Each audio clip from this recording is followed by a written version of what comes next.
Di balik sorban palsu ketika klaim suci dijadikan dagangan, kritik dijawab dengan cacian. Di tengah masyarakat digital yang mulai cerdas dan kritis, masih saja ada kelompok-kelompok yang menganggap kritik terhadap klaim palsu sebagai fitnah, terutama ketika klaim itu menyangkut keturunan Nabi Muhammad SAW. Yang lebih tragis, mereka tidak menjawab dengan data, melainkan dengan caci maki ala pasar. Contohnya, lihat saja komentar Mukibin, follower fanatik klan Ba'alwi, yang menuduh kritik terhadap nasab palsu sebagai upaya mencari uang, fitnah demi dapur ngebul.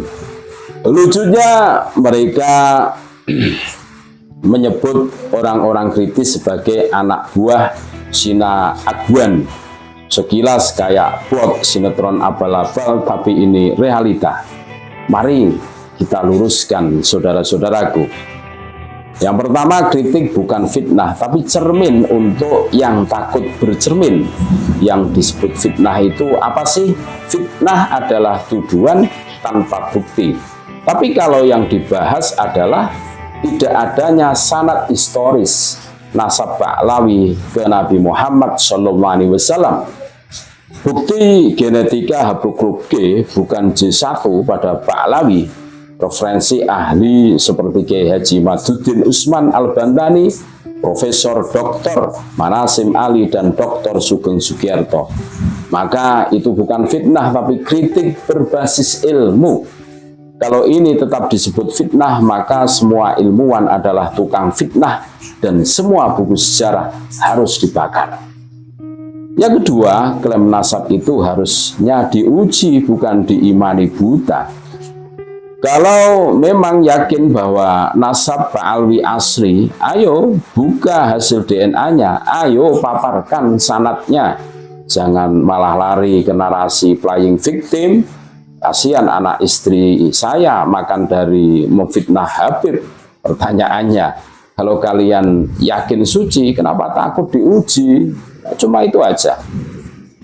Yang ketiga, dari spirit perjuangan ke dagang fatwa dan ngefan beberapa tokoh yang dikultuskan sebagai Habib pejuang, justru meninggalkan tanah kelahirannya yang sedang dijajah.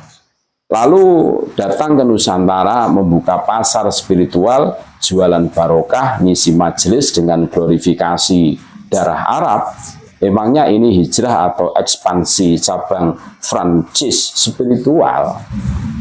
Yang keempat, urat malu putus. Itu saat menjual nama Nabi demi cuan. Mereka bilang, para pengkritik sudah putus urat malu. Padahal yang sesungguhnya putus urat malunya adalah mereka yang mengarang-arang nasab, mengubah sejarah pahlawan nasional jadi keturunan Ba'lawi, menjual gelar Habib untuk branding politik, memalsukan makam dan silsilah demi status, dan ironisnya yang mengkritik disebut pengejar nasi, padahal merekalah yang menjadikan agama dan nama Nabi sebagai ladang basah. Yang kelima, Cina Agwan. Waduh, ini rasisme bungkus religi. Tujuannya adalah adanya uang dari Cina Agwan, hanya menunjukkan bahwa mereka sedang kehabisan argumen ketika logika tumpul. Rasisme dan fiksi konspiratif pun dijadikan pelarian. Maaf, kita hidup di abad ke-21, bukan zaman dongeng gitu loh. Kesimpulannya bagaimana, saudara-saudaraku? Kritik terhadap klaim nasab bukan bentuk kebencian, tapi bentuk cinta terhadap kebenaran. Justru yang membiarkan kebohongan merajalela itulah yang menyakiti Nabi. Jika klaimmu suci, buktikan. Jika kau tak bisa membuktikan, setidaknya diamlah. Itu lebih mulia daripada mencaci. Dan untuk para muhibin, kalau dikritik, dikira fitnah, mungkin otakmu sudah lama cuti dan hatimu pensiun dini. Jangan sampai karena sorban di kepala kau lupa membersihkan isi kepala. Mengungkap kepiawian klan Ba'alwi dalam memutarbalikkan fakta. Mari kita lihat bagaimana klan Ba'alwi dengan lihainya membalikkan fakta demi menutupi kesalahan mereka. Yang pertama, memvonis pendukung Kiai Haji Imaduddin CS sebagai PKI. Tuduhan pendukung Kiai Haji Imaduddin dan kelompoknya dipanggil menjadi anggota PKI. Fakta, justru dari klan mereka sendiri terdapat tokoh-tokoh PKI terkenal seperti Muso Al-Munawar, Gembong PKI Madiun 1948, DN Al-Aidid, Ketua PKI 1965, dan Fahrul Barakbah, pimpinan PKI dari Kutai, Kalimantan. Yang kedua, memvonis Kiai Haji Imaduddin CS sebagai anak hasil zina. Ngeri itu. Tuduhan Kiai Haji Imaduddin dan pendukungnya difitnah sebagai anak hasil zina.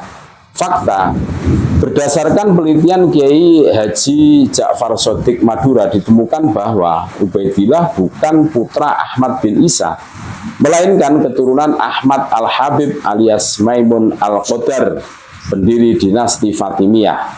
Ahmad Al-Habib memiliki garis keturunan dari Ubaidillah bin Sya' yang terlibat dalam pembunuhan Sayyid Husain di Karbala. Ubaidillah bin Sya' bukan anak biologis Sya', melainkan hasil hubungan gelap dengan seorang Yahudi Askenazi. Yang ketiga, menyematkan gelar Al-Kaburi terhadap Kiai Haji Imaduddin. Tuduhan Kiai Haji Imaduddin diberi gelar Al-Kaburi karena dianggap tidak hadir dalam berbagai acara. Faktanya, justru ketidakhadiran pihak Robitoh Alawiyah jauh lebih tinggi dibandingkan Kiai Haji Imaduddin.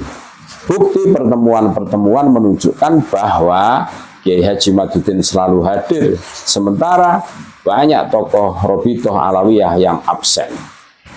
Yang keempat, memvonis Kiai Haji Imaduddin sebagai pengadu domba. Tuduhan Kiai Haji Imaduddin tersebut sebagai pengadu domba. Faktanya justru klan Ba'alwi sering memanfaatkan pribumi Nusantara sebagai tameng mereka. Kiai Haji Imaduddin tidak pernah menjadikan klan Ba'alwi sebagai pembelanya.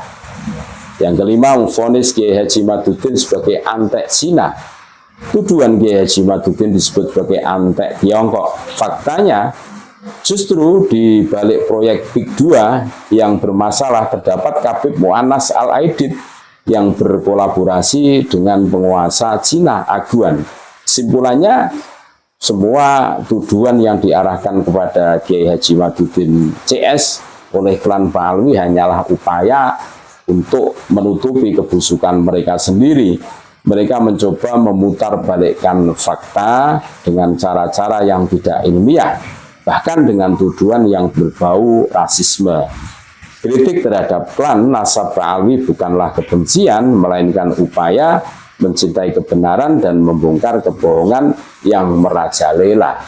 Jika klan nasabmu suci, buktikan dengan bukti ilmiah yang jelas. Jika tidak bisa, lebih baik diam daripada terus menyebarkan kebohongan dan merusak kehormatan Nabi Muhammad SAW. Terima kasih. Merdeka, tetap NKRI, harga mati Nusantara milik kita.